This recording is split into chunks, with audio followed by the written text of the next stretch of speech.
Like, how can I put myself in a position to be, for one, a part of the Tune 45 team, for two, in a position like yourself, owning a shop within 3 years? I don't know, I guess just in a position like you, man. Let me give you an example of what I did. When it came to like headlines of Brandon, I acted like a shop owner before I got the opportunity to be a shop owner. Took ownership. 100%.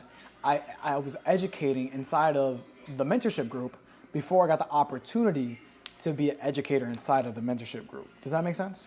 Like, you just start doing the thing. You don't wait for somebody else to give you the opportunity. By the time that you're getting the opportunity, you want to already be prepared, and you get prepared by actually doing the stuff first.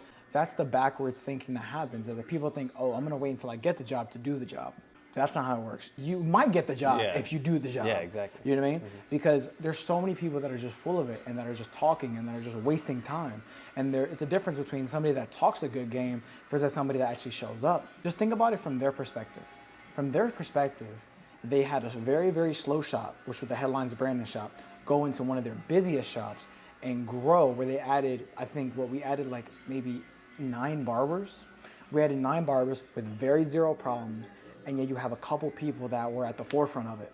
You've already proven to me that you can be a shop owner. That's what they're saying.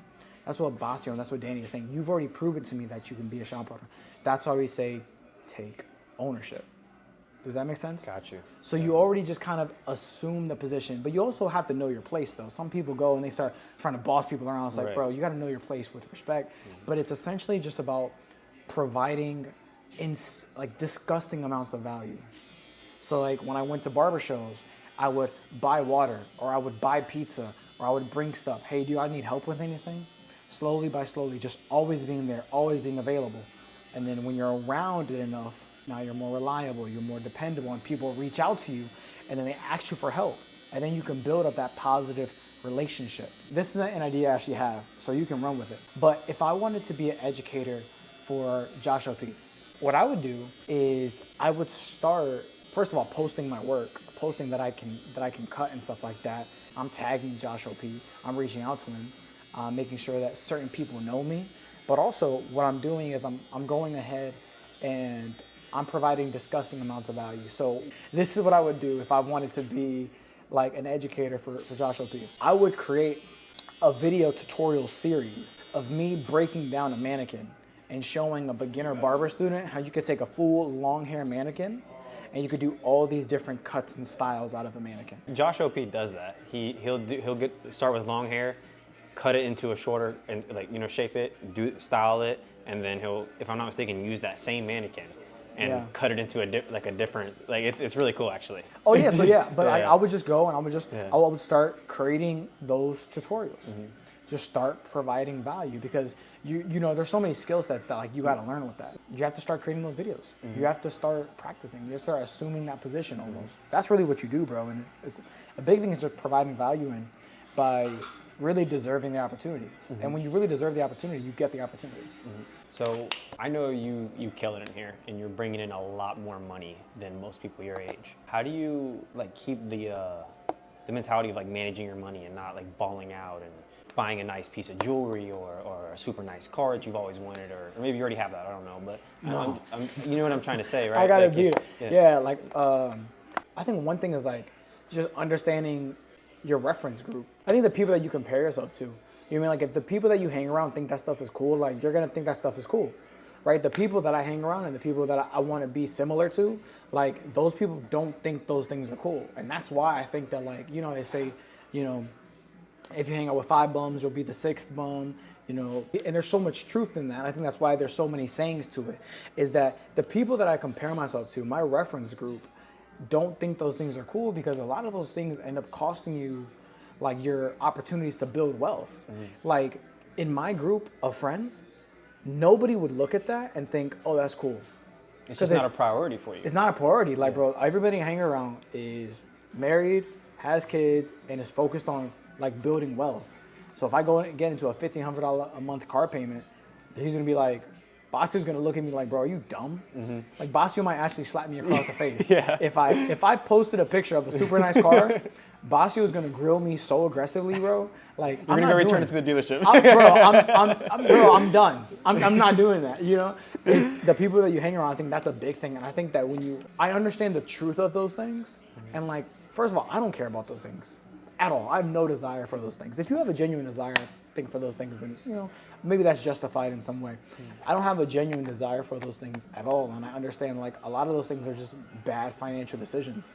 And I've worked so hard, bro. Like I've worked so hard, so many hours, so many reps, so much stuff, that it's like to piss it off on some of those dumb purchases that a lot of people make just to make other people think that they're cool. Like, no, bro. At the end of the day, I don't want people to like me because of the stuff I have. I want people to rock with me because of who I am. It's not a car. Like, I don't want people to like me for a car. The only reason why I talk about the money that I make and stuff like that, 6 figures this, 6 figures that, is all that is just to inspire other people that it's possible for them. Like, these are 245 joggers. This is the Amazon shirt. I got one pair of shoes that I'm gonna use every day. That's why they're beat up. Like, I don't live off of the money that I make. I'm trying to change. I'm sure this isn't your end goal. As beautiful as this is, you want to have more of this. Yes, right? Yeah. I want multiple shops. Yeah. You know, I used to think that having those bigger goals were like selfish. There's so many barbers that are in horrible barbershops. And it's like, if we can provide more jobs and more opportunities, we can help more people. Like if I open more shops and I know how to get each shop super busy, super fast, then I could provide more opportunities to people, for example, like you, or like the other guy that we're gonna have here, Gerald, where we can really change people's life, and that's super fulfilling, bro. Like it's way more fulfilling than the car. Yeah. It's way more fulfilling than the jewelry for me. You know, like this is my jewelry. This is a 6-figure freaking rich man. This is my jewelry. My ring is my jewelry, and that's it. This is way more fulfilling than that, bro. When you have the opportunity to really like, you know how you were talking about you grow as a person in your barber career. That's the exact same thing. It's like, when you develop somebody as a barber, you're also almost developing them as a person. And it's like, yo, we're not just making better barbers here, but we're making better people. Yeah, better people. And better people, bro, it's a better world. It's dope, bro. But no, I don't care about none of that stuff, bro. I just genuinely don't care. And the people that I hang around with don't care about that stuff either. So I think that's a big thing that you got to look at. You got to look at like, who are the people that I'm hanging around? That's what does Joshua P say in the mentorship group? Like he says, the type of people you want to be around. Like, yeah, you want to have a network of people who you want to be like, and a network of people who are in the same position as you.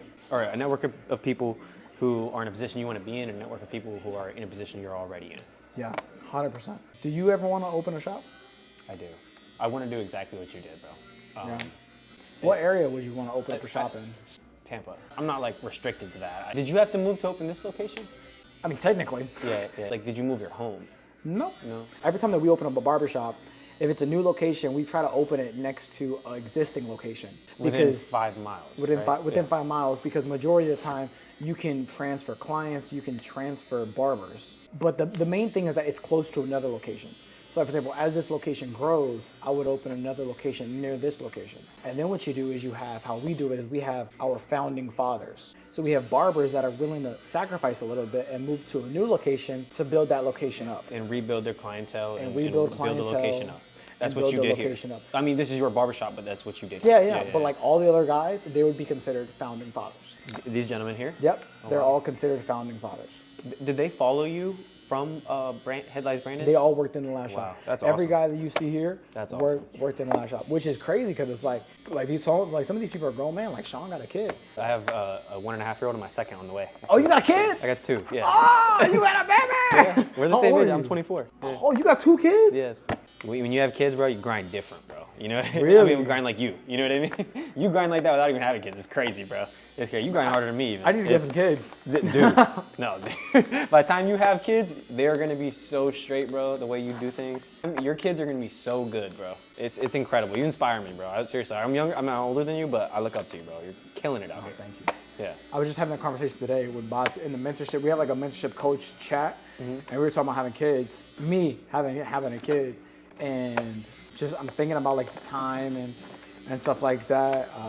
Cause me personally, bro, it's like I love so hard. I've had to check myself for how much like I can really love something. Because sometimes you can love something and it hurts you. I've loved barbers. You know what I mean? Where like I want the world for them. I want them to be extremely successful.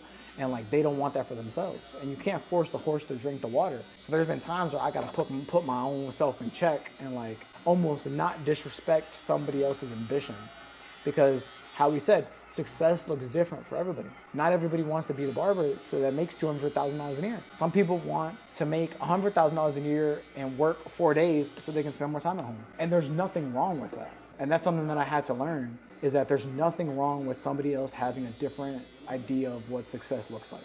As my coach, how would you recommend, knowing my goals, that we just talked about them, for me to get to where I want to be, as far as like, do you think I should try and open up a headlines location, and then once I built a like more consistent wealth, focus on DFS formula, and or how do you like, what kind of strategy do you, or do you think I just need to figure it out myself with the mentorships? No, I think you lock in on the mentorship 100%, but Yeah. I think that you have to have these long-term goals in mind and see. Like, what should happen first is what I'm trying to say, the barbershop or the DFS education? You should get extremely busy. You should get booked out crazy. And I'm gonna tell you why. Because when you're booked out, you're in demand. When you're in demand, you can raise your prices. You can make more money in less time. When you make more money in less time, now you have more time. That more time goes into studying the mentorship, more time goes into making certain haircut tutorials, and putting more time into that avenue as well. But you still want to make money, you still want to provide for your family, and at the end of the day, if you're going to want to open up a barbershop, you need money. So I think like the one direction that you can go in the mentorship, we talk about like the fork. So the fork is when you're making your 6 figures, do you want to scale? Do you want to go crazy? Do you want to go to the left, or do you want to go to the right? Going to the right is like going into a different industry. Some people want to like do a whole different industry that has nothing to do with barbering. Totally okay, right? To the left would be like, if let's say you want to make more money in less time and maybe just spend time with your family and just kind of chill, right? And then going here is scaling, but you want to hit your fork. I have to get to the fork first. You got to get to the before I fork even worry first, about that. because, bro, everything else that isn't that right now is really a distraction, because it takes your time and your energy and your focus away. My first year of headlines was really just focusing on getting to the fork, focusing on just scaling, making as much money as possible, getting booked out, being in the position to raise my prices, and just going crazy. Because what that does is that gives you breathing room. Bro, when you're a barber and you have $80,000, before I bought my rental property, bro, I had $70,000 in my bank account. Wow. Just sitting there, cash. I could open up my bank account. I saw $70,000. I swear to God. Wow. I just saw that. I was making good money, but I was saving it. I was living below my means. When you have that breathing room, now you get to entertain other opportunities. Now you can move differently, because now you can, bro, you just have so much breathing room. But you have to get there, you need to be focused. You gotta be focused. Lock in on the one thing. And that one thing gives you the breathing room, it gives you access to opportunities, but it's the one thing. I would say the first thing before you seriously start to do anything else would be just focus on being a phenomenal barber that's booked up, that's in demand, able to raise your prices. And I think that comes from the 6-figure barber mentorship, because you learn how to live below your means. Agreed. You learn how to get super busy. You learn how to raise your prices. You learn how to actually retain your clients and continue to build that up systematically. I think that's where your main focus is. And then after that, then you can say, okay, I can make 6 figures off of 5 days of work. Your 6th day of work is, I'm going to book out 4 haircuts. I'm going to book out 4 models. I'm filming 4 tutorials. Drop 2 tutorials a week. That's what I needed, bro. Thank you, bro. That is the perfect answer. The perfect answer. Right? That's a pretty good game plan. That is an amazing, that's literally exactly what I needed, actually. That's exactly what I would do. Yeah. To hit your goals. But that's why this is the value of mentorship. The value of mentorship is if you have somebody else that's a little bit further ahead than you that can help to just kind of clear the path. Because I thought about this, right? And I was like, why did I achieve my goals so quickly? And there's a bunch of different answers that I can give you for it. But I think one of them is that I didn't make so many mistakes. So many people have to figure it out along the way. How you said, do I just figure it out myself? You can, it's just gonna take you longer. But people do that though. Mm-hmm. People go and say, do I just figure it out my own? Because at the end of the day, like, you have, the mentorship is information. The mentorship has strategies. But it's sometimes, But you have to be able to think for yourself and make decisions off of what you've learned from it, right? Yes, it's definitely going to put you in that position as well. But sometimes it's that relational aspect that can help you digest the information strategically different for your goals, because everybody has different goals. Do you see what I'm saying? Yeah. So like, for example, okay, raise my prices. Okay, well, am I gonna raise my prices? If somebody wants to only work 3 days a week, that's gonna affect how you apply the information of raising your prices. For example, if I want to raise my prices and I still wanna cut a bunch of hair, then I'm not gonna raise my prices $20. But let's say you wanna work 3 days a week and you're okay if you lose maybe 60% of your clientele, raise your price $20. You're gonna keep a bunch of your clientele, but you'll get way less and you get that extra time. So like, the information is there, how you apply it is a little bit more tailored to you. I think that it's really looking at the mentorship and solving the biggest problem that you have. And the biggest problem that you have is that you don't have enough clients. The biggest problem that you have is you don't have enough clients, so you don't have demand. So you build demand, you get booked, you get busy, you raise your prices, and you just go crazy. You work a lot. I've been cutting hair 5 years, since 2019. Yeah. And I have nothing to show for it, bro. Imagine another 10 years. I feel like I'm in my first year of barbering right now. That's how I feel like. That's it. Like, you know what I'm trying to say? Yeah. That's the thing that people don't understand. Yeah. And that's the thing that frustrates me so much about, like, sometimes people, when they join the mentorship, is they are like, oh, I've been a vet for 15 years, 20 years, 30 years. Dude, I'm starting It's back like, from the bottom, bro. Bottom up. It doesn't matter how much time you have as a barber. When you learn our system, you're a baby. Like, you're a rookie. Yeah. That's why. That's something I had to learn, is because, for example, Dre Clipperhands joined the mentorship, and I'm like, bro, he has a bunch of subscribers, he has a bunch of time cutting hair, like he's more time cutting hair than me, like he's like YouTube famous, like what am I gonna tell this guy about barbering? But I learned that like you can have a lot of years in barbering, but when it comes to our system and how we do things, in that moment I was the vet and he was the student. Now when it comes to YouTube, he's the vet. I'm the student. Were you already in a coaching position by the time, or at least alumni by the time Dre Clipperhands joined? I was coaching. Oh, okay. I was doing like presentations and calls. But how did that position get presented to me? Because you asked that question, right? Every single day, bro, if you can look, well, no, you won't be able to look it up. On my account, I can look it up. But I could pull up in 2022 where I'm taking action, I'm doing something from the mentorship, and I'm answering people's questions, and I'm teaching them about certain things that I do. The reason why we have the QR codes with the reviews on the mirrors, bro, I did that. I went to a restaurant, and I saw that they had the menus on the QR codes because of COVID, and I knew that we had to get more reviews, so I got the idea of getting a bunch of QR codes and putting them on the barber's chairs. And now, that's why you see QR codes all over our barbershops. I started that. Really? I started that. That's cool. I started that. I swear to God. That's cool. Now, check me out. How I say, like, you act as an owner, then you become an owner. What we were doing in Headlines Brandon, while I was applying the mentorship, it started to have a ripple effect to every other location. Every other location started pushing reviews. Every other location started to have these barbers come out of their shell. Even Nate will tell you. Nate will say it like, yo, this kid put me in check. Like, oh, not like put me in check, but like give me like a wake-up call. Like, wow, bro, I'm messing up. Like, or I'm slacking off. Like, there's so much money that could be made. Bro, just being a phenomenal barber, as simple as that is, so many people don't do it. And that becomes your advantage. That's how you kill them, bro. You kill them because so many people are just lackluster and mediocre. But that's why I tell you, if you just focus on being a great barber, you kill everybody else because they're not consistent, they just can't show up, and they're just not quality. And people know when they're sitting in a quality barber chair and they don't want to leave. And the business builds as a byproduct because nobody leaves you and everybody brings more people with you. But you have to just focus on being exceptional. And really snowball effect, right? Yeah, it's a snowball effect. Yeah. It's 100% a snowball effect. But it goes to just providing disgusting amounts of value. There's a book that talks about that. It says, the title like tells you everything about it, but so good they can't ignore you. Imagine being so good, Joshua P cannot ignore you. Imagine being so good, Basio cannot ignore you. That's how good you gotta be. You cannot ignore me. You have to address me. You have to notice me. I love that. That's how good you have to be. I was such a good value to the mentorship because big asset. How could Basio ignore me if I'm always in the Discord, like answering questions, if I'm always showing people wins, if I'm developing relationships, if people are tagging me. Now when people tag, a lot of times, not all the time, but more and more every single day, in the mentorship, when people tag Basio, they tag me. Because they know that I've been providing value as well. I'm so good, you can't ignore me. So if I wanted a position with Joshua P, I'm gonna be so good, Josh, you can't ignore me. And it's that level of wanting to provide that level of value. That's what you got to do.